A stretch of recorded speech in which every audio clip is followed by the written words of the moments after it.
सभी पांडवों ने अग्नि से उत्पन्न धृष्टद्युम्न के नाम पर सहमति जता दी कि प्रधान सेनापति धृष्टद्युम्न को ही बनाया जाए।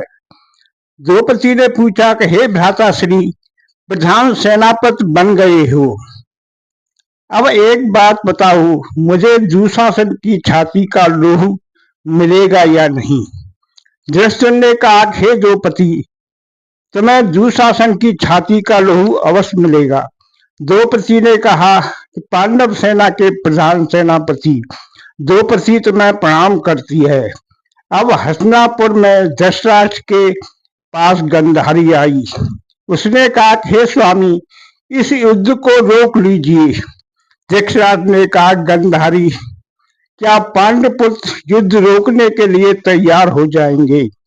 गंधारी ने कहा, हे स्वामी, पांडव तो युद्ध नहीं करना चाहते थे, पर दुर्योधन ने उन्हें 5 गाम न देकर कुछ नहीं दिया।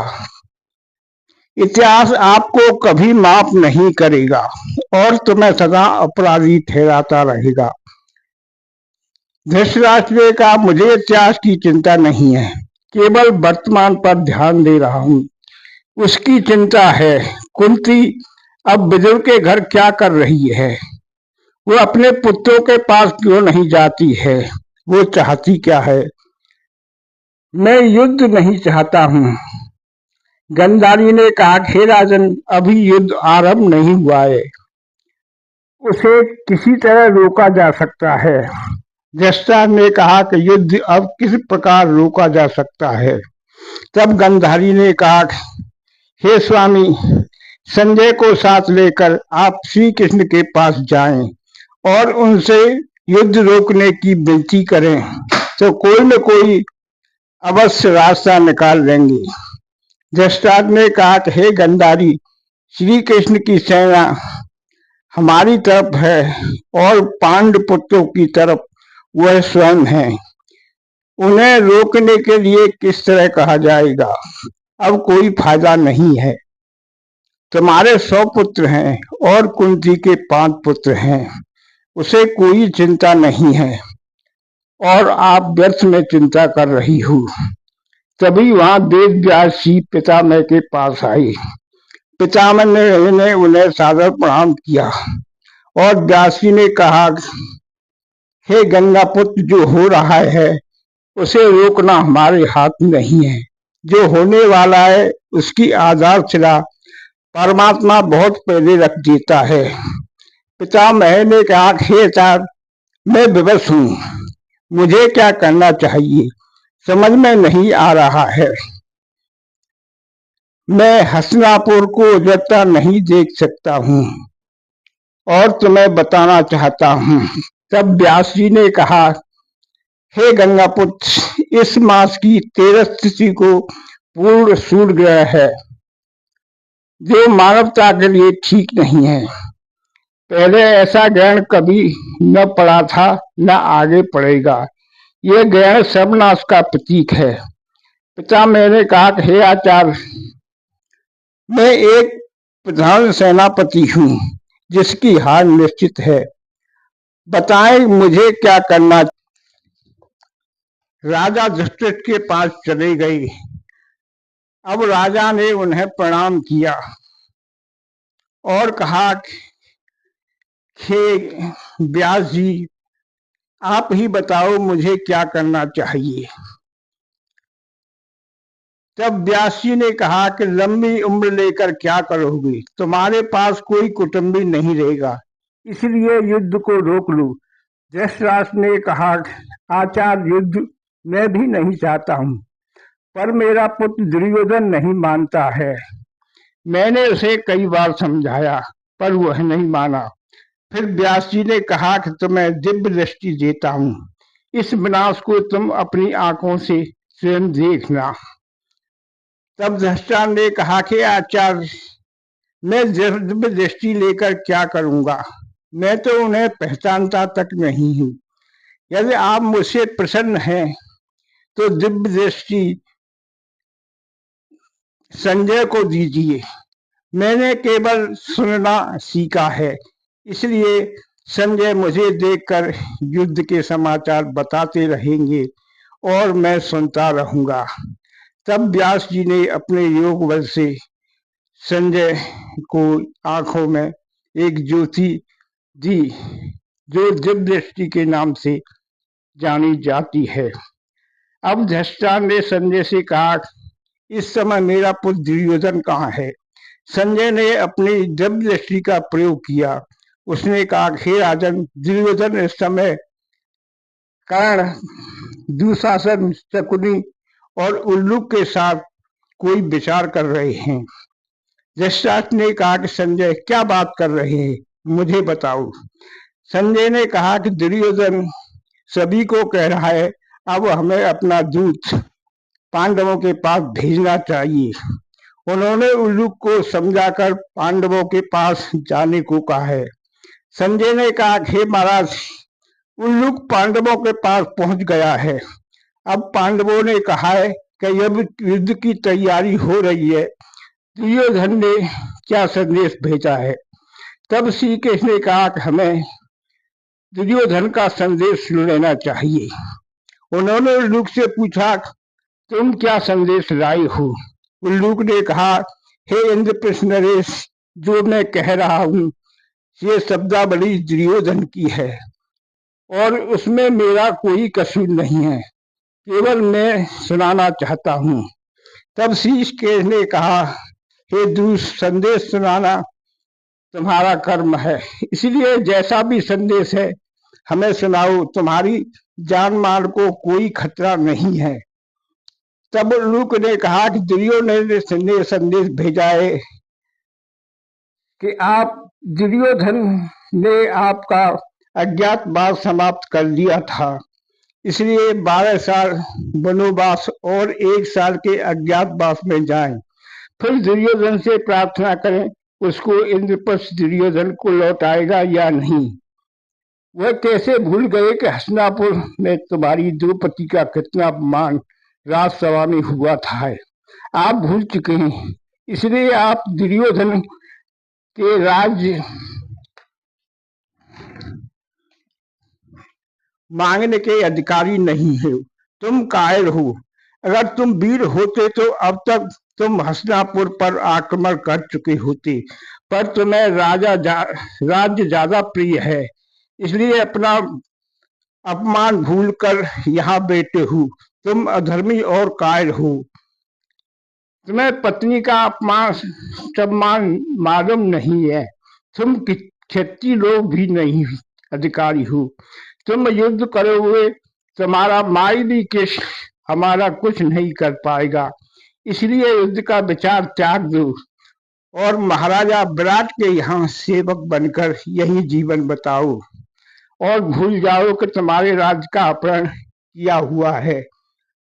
कुछ नहीं बिगाड़ लोगे, मेरे बाद मेरे नाती पोते उसे भोगेंगे। अर्जुन से कहना कि तुम्हारे पास उस समय भी गांडीव था, और गदाधारी भीमसेन से भी कहना कि उसके पास भी उनकी गदा थी, मगर उनकी पत्नी का अपमान होता रहा और वे बैठे चुपचाप देख रहे। अगर वे हमसे युद्ध करेंगे तो निश्चित ही युद्ध हार जाएंगे। हमने द्रौपदी का अपमान किया था, तुम्हारे पास सब कुछ नहीं कर पाए, केवल मूक दर्शक होकर द्रौपदी का अपमान देखते रहे। और भीमसेन ने पूछा, उसका कहाँ बल चला गया था, इसलिए युद्ध करने का विचार अपने दिमाग से निकाल दो। फिर श्री कृष्ण ने कहा, हे कपटी शकुनी के पुत्र उल्लक, तुमने अपने कर्तव्य का पालन कर दिया है। अब दुर्योधन से जाकर कहो, क्षत्रिय की तरह तो नहीं जी पाया, पर क्षत्रिय की तरह मरने के लिए तैयार रहे। फिर संजय ने यह बात उन्हें बताई। धृतराष्ट्र ने कहा, अब मुझे कुछ नहीं सुनना है, पर मैं क्या करूं?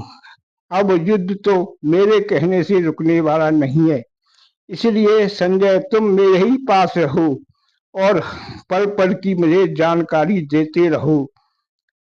इस तरह संजय ने कहा कि महाराज मैं आपके ही पास करूंगा। फिर दुर्योधन अपनी माता गंधारी के पास आई। उन्होंने माता गंधारी को प्रणाम किया और कहा, हे माता श्री, मैं युद्ध क्षेत्र के लिए जा रहा हूँ। आप मेरा तिलक कर मुझे विजय श्री का आशीर्वाद दें। गंधारी ने कहा, हे पुत्र, मैं तुम्हें आशीर्वाद नहीं दे सकती। क्या युद्ध जरूरी है? तब दुर्योधन ने कहा, हे माता श्री, अगर युद्ध जरूरी नहीं होता तो मैं युद्ध करने क्यों जाता?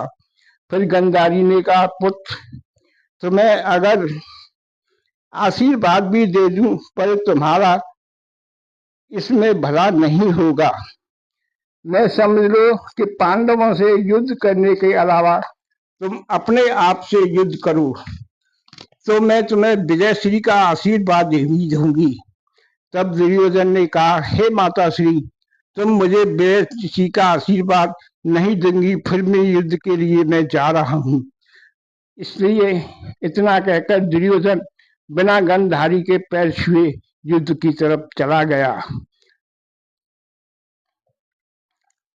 दोनों कुरुक्षेत्र की तरफ सेनाएं चल दी। चारों तरफ सेना ही सेना, महारथियों के रथ और आवाजें आ रही थी, क्योंकि एक धर्म युद्ध होने जा रहा था।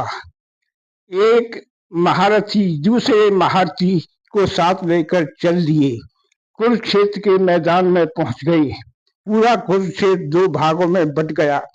सभी ने अपने अपने डेरा तम्बू लगा दिए। ईरान का राजा शल्य भी कुरुक्षेत्र आ रही थी। दुर्योधन ने अपने दूत भेजकर उसके रास्ते में अनेक शिविर लगाए। उनका बहुत आदर सत्कार हुआ। शल्य समझ नहीं पाए कि हमारा आदर सत्कार कौन कर रहा है। तब दुर्योधन के पास ले गए। अब युधिष्ठिर अपने मामा श्री का इंतजार कर रहे थे। तब श्री कृष्ण ने कहा, हे बड़े भैया, आप किसका इंतजार कर रही हो? तब युधिष्ठिर ने कहा कि मैं मामा श्री का इंतजार कर रहा हूँ। श्री कृष्ण ने कहा, आपके मामा श्री एक महत्वपूर्ण काम कर रहे हैं। नकुल ने कहा कि भ्राता श्री, आप जानते हैं, बताओ मेरे मामा श्री कहाँ और क्या कर रहे हैं? तब श्री कृष्ण ने कहा, तुम्हारे मामा श्री दुर्योधन के शिविर में पहुंच गए हैं और उन्होंने दुर्योधन के साथ युद्ध करने का निश्चय ले लिया है। तब नकुल ने कहा, ऐसा नहीं हो सकता है, वह मेरे मामा श्री हैं, वो दुर्योधन के पक्ष में युद्ध कैसे लड़ सकते हैं? तब श्री कृष्ण ने कहा, हे अनुज, ऐसा ही हुआ है। तुम्हें विश्वास न हो तो अभी कुछ देर में यहाँ पर शल्य तुम्हारे मामा आने वाले हैं, उनसे ही अपना समाचार ले लेना। शल्य आए। तब श्री कृष्ण ने कहा, हे मामा श्री, आप सब कुछ दुर्योधन के भी लिए छोड़ आए हैं कि अपने भांजों के लिए भी कुछ आपने रखा है? कम से कम इन्हें युद्ध में विजयश्री का आशीर्वाद तो दे दीजिए। तब शल्य ने कहा कि अब मैं अपना सारा आशीर्वाद पांडवों को देता हूँ। शल्य ने कहा कि मैं युद्ध अवश्य कौरवों की तरफ करूंगा, पर मेरा आशीर्वाद सदा पांडवों के पक्ष में रहेगा। हे युधिष्ठिर, तुम्हें आशीर्वाद देता हूँ। फिर सहदेव ने कहा कि मामा श्री, आपने हमें कहीं भी मुंह दिखाने के काबिल नहीं छोड़ा है। फिर युधिष्ठिर ने कहा, प्रिय सहदेव, ऐसा नहीं कहते, वे हमारे मामा हैं। युद्ध किसी के भी पक्ष में करें, पर आशीर्वाद तो हमारे साथ है, इसलिए चिंता मत करो, कोई कहीं भी युद्ध करे, आशीर्वाद तो उन्होंने हमें ही दिया है। तब नकुल ने कहा कि मामा श्री, आपने हमारे साथ छल किया है। तब युधिष्ठिर ने कहा, हे अनुज, ऐसा नहीं कहते, वो हमारे मामा हैं।